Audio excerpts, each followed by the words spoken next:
So the idea of Antithesis first came about when Lauren and I were looking to do our next short film project, and more particularly we were looking to do a Halloween special for the channel.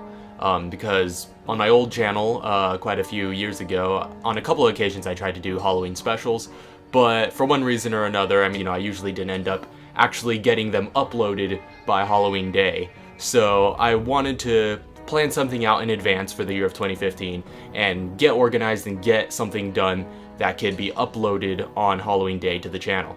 And I guess the result of that brainstorming was this short film, Antithesis. And of course we knew we wanted to do a horror film because of Halloween, and it's a genre we sort of grew up with and have a lot of respect for.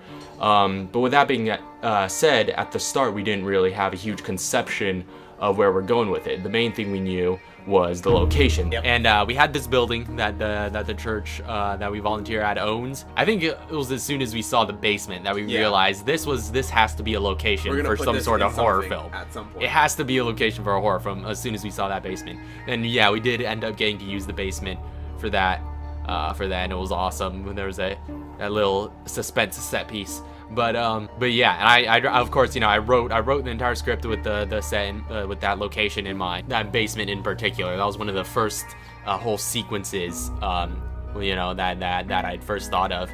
And so that was the starting point, and the through line of the story didn't really come about until I'd done a great deal more brainstorming and just trying to think of more ideas for where we could weave a story from there. See, in the end, it couldn't do jack. Like trolls, that's the metaphor there.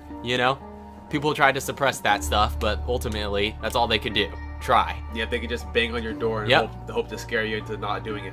But yeah, that was the sort of thematic nature I was approaching from. A lot of what makes horror good is keeping it in the imagination by limiting what you show. And on the low budget, you're inherently limited. Yeah, you have to limit what you show because you don't have a lot. Yeah, I would definitely say that's the case.